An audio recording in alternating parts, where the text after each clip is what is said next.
Welcome to Sacred Spaces Advanced School of Ancestral Communication. This is Queen Carlenia, and I am the founder of Project Home Incorporated, where we are reconnecting our Afro-Rakanu and Afro-Right Kaitnut African Black family with our ancestral heritage, restoring our divine connection and reclaiming our birthright organically. Organically. You see, when we know our identity, we know who and what we are, we know who and how we relate to each other, to our environment. We have weapons, we have tools that we did not have access to before. And this is why it's so important for us to embrace our roots.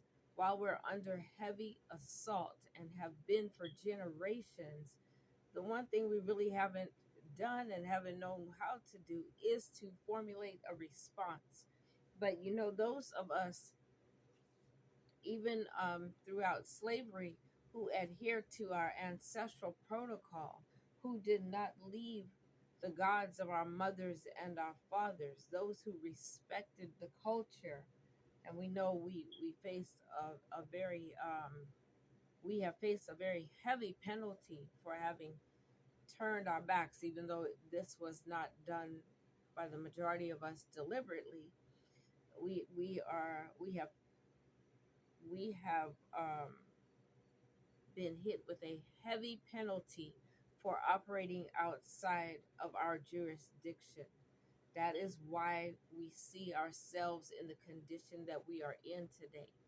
That is why we see there's a segment of our population that has no regard for each other's lives, much less their own.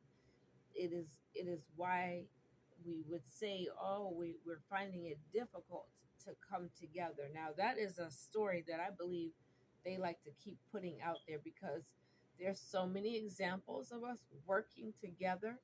There's more examples of us working together than examples of us fighting with each other.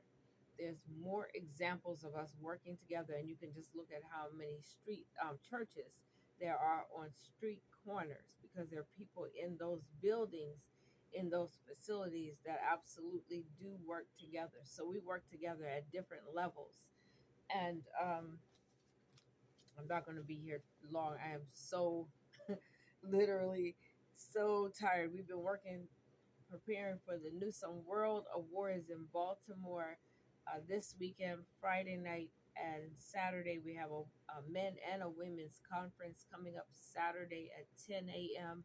And the award show is at 4 at the Baltimore War Memorial. So it's a lot of, it's a lot of preparation, a lot of hard work. But what we are doing is that we are coming together to acknowledge the amazing people within our community who oftentimes go unacknowledged, who actually do the work, who actually are working to growing themselves, to growing their gifts, their abilities, and their talents. And so we're recognizing them this weekend. And so I've been working day and night, including this. I actually I actually recorded something last night, and I think maybe Facebook thought it was too much information because that thing kept spinning and spinning, but I never saw it post. So that's that's fine. I have a what is it called? I have a YouTube channel.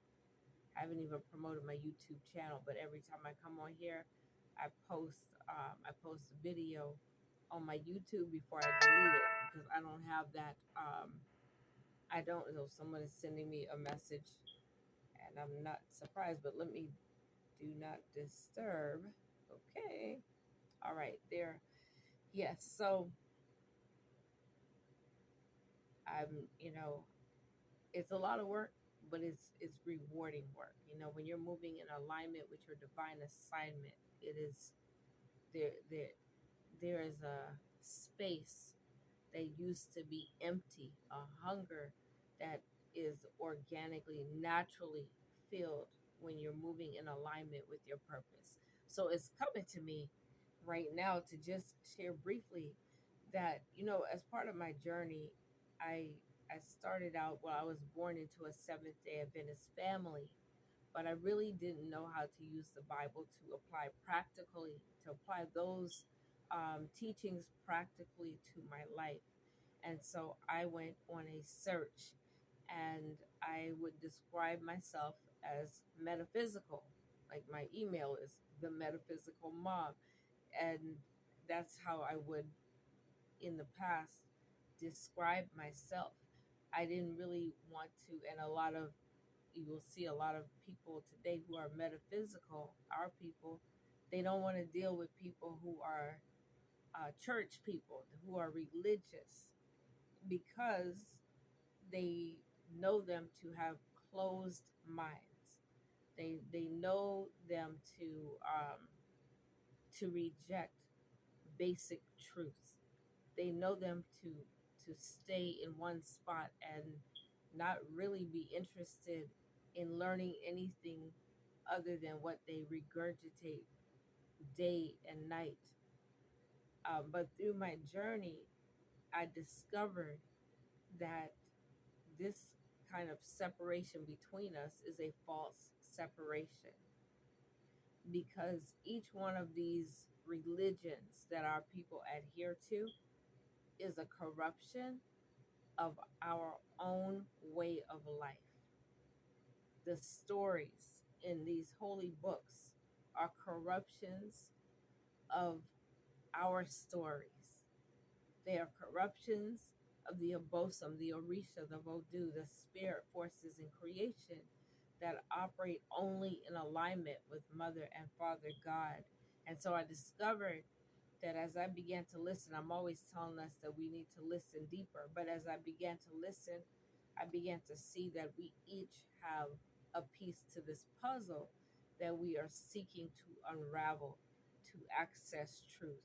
We each have a piece to this puzzle. And that means we have the opportunity to listen to each other beyond our beliefs, beyond what we think is necessary, because the very people we may be shunning may hold the very answers that we need. The very people that we're shunning may hold the very answers to the things that we need, to the things that we've been praying for. And so it's important for us to literally listen, and listen well before we respond. Just listen to the other side of the story. Listen to what is missing, because you don't have the whole story. If you had the whole story, you wouldn't be under heavy suppression. If you had the whole story, there'd be things that you'd be able to do to help people who are going through that, as of right now in this moment, you're unable to do, because you don't know who you are. And so we come into this space to acknowledge our Nananom Insamanfo, our Kuvito. These are words for our honorable ancestors and ancestresses who walk with us, who guide us, who talk with us, and who lived this life and lived it in harmony with divine order. They have a vested interest in seeing us succeed. Ashe, Ashe.